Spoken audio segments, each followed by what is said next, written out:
যে মানুষ সকাল ৯টার আগে ঘুম থেকে ওঠে না সে আজ সকাল সকাল ৫:৩০টায় উঠেছে। ভাবতে পারো কার কথা বলছি? কারণ নয়, বড়মশাইয়ের কথা। ৯টা ৯:৩০ আগে ঘুম থেকে ওঠে না, আজ সকাল ৫:৩০টায় উঠে বসে আছে যে সকাল সকাল বাজারে যাবে আর ছোট মাছ নিয়ে আসবে এসে শ্বশুরবাড়িতে। আর আমাদের বাবার বাড়ি এখানে সকাল সকালই বাজার লেগে যায়, মানে ৫টার থেকে স্টার্ট হয়ে যায়। আর দশমীর দিন ছিল এটা, দশমীর দিন সকালেও গিয়ে ছোট মাছ নিয়ে এসছে। আর ওর আবদার মায়ের হাতে কচু চচ্চড়ি খাবে, নিজে হাতে কচু কেটে এনেছে আর আমাকে বলছে যে এটা কেটে দাও ফটাফট, মা এটাতে চচ্চড়ি করবে। এদিকে মার দেরি হয়ে গিয়েছে, বলছে তুই একটু কেটে দে, না তো পারবো না। আমি বলছি ঠিক আছে।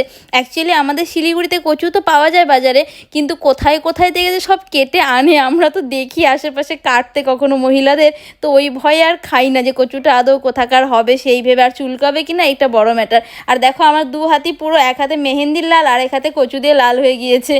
আমি ভাবছি এরপর থেকে কচুই লাগাবো, তাই না? বলো কেমন লাগলো ভিডিওটা, জানিও সবাই। বাই।